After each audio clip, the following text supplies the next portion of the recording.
Visakha KGH లో మంత్రి డోలా తనిఖీలు. ఈ మేరకు మంత్రి మీడియాతో మాట్లాడుతూ ఆసుపత్రిలోని అన్ని విభాగాలు పరిశీలిస్తున్న మంత్రి, ఉదయం నుంచి ఇంకా ఆసుపత్రిలోనే పర్యటిస్తున్న మంత్రి రోగులతో మాట్లాడి ఆసుపత్రిలో అందుతున్న వైద్యం సౌకర్యాలు అడిగి తెలుసుకున్న మంత్రి కూటమి అధికారంలోకి వచ్చిన నాటి నుండి వైద్య రంగంపై ప్రత్యేక దృష్టి పరిశీలన చేసి ఉన్న సౌకర్యాలు మెరుగుపరచడం, వచ్చేటువంటి రోగులకు కావచ్చు, వాళ్ళ యొక్క అటెండెన్స్కి కావచ్చు సౌకర్యాలు మెరుగుపరచడం చేయాలనే లక్ష్యంతో విజిట్ పెట్టుకోవడం జరిగింది. ఈరోజు కొద్ది పబ్లిక్ హాల్ అయితే డాక్టర్స్కి ఎమర్జెన్సీ కూడా తక్కువ, అంటే ఎలక్టివ్ తక్కువగా ఉంటే ఏమన్నా ఉన్నా కానీ వాళ్ళు ఇంటరాక్ట్ అవ్వాలనే ఉద్దేశంతో ఈరోజే పెట్టుకోవడం జరిగింది. క్యాజువాలిటీకి ఆల్రెడీ 1 crore తోటి మనం రెనోవేషన్ చేస్తున్నాం. రెనోవేషన్ వర్క్స్ కూడా స్టార్ట్ అయింది. కొంత సజెషన్స్ ఇవ్వడం జరిగింది. అదేవిధంగా ఇప్పుడు ఐసీయూలు, గైనిక్, తర్వాత మిగిలిన వాటి కూడా చూసి ఇంప్రూవ్మెంట్ కోసం ప్రభుత్వం నుంచి చేయాలనే విషయం మీద ముందుకెళ్తాం.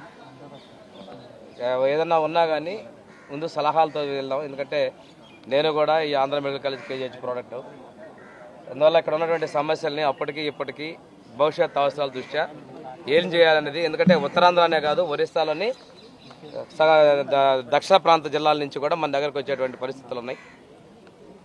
మీడియా ద్వారా కూడా కొద్ది నెలల నుంచి ఇక్కడ లోపాలు ఉన్న వాటిని కూడా గ్రహించడం జరిగింది. ఎందుకంటే జరుగుతున్న విషయాలు మీడియా కూడా ఎప్పటికప్పుడు ప్రజా ఆరోగ్యం దృష్ట్యా మీరు తీసుకొస్తున్నటువంటి వాటన్నింటినీ దృష్టిలో పెట్టుకొని సమీక్షలో మనం ఏం చేయాలి, ఇంప్రూవ్మెంట్ అనేది చేస్తాం. దీంతోపాటు కొత్తగా ఒక క్యాజువాలిటీ బ్లాక్ కోసం కూడా మనం ప్రపోజల్ సిఎస్ఆర్ కింద పెట్టున్నారు. ఇదే విధంగా ఇంకొకసారి బీజీహెచ్లో కూడా చేసి మనకి రాష్ట్ర ప్రభుత్వ సంకల్పం ఏదైతే ఉందో ఆరోగ్య ఆంధ్రప్రదేశ్ లక్ష్యంగా ముందుకెళ్తున్నాం. మీకు ఆల్రెడీ హెల్త్ మినిస్టర్ గారు కూడా చెప్పున్నారు, మీరు ఈ రాష్ట్రంలో మధ్యతరగతి కుటుంబాలకు కూడా 2.5 లక్షలతో ప్రభుత్వం నుంచి ఇన్సూరెన్స్, ఎన్టీఆర్ వైద్యసేవ నుంచి 25 లక్షల రూపాయలు వైద్య సేవకి ఈ విధంగా చేసుకోవడం ముందుకెళ్తున్నాం. సర్వీసెస్ నాణ్యంగా మెరుగైనగా ఉండాలనే లక్ష్యంతో మేము ముందుకెళ్తున్నాం అండి. ముఖ్యంగా కేజీహెచ్లో మందులు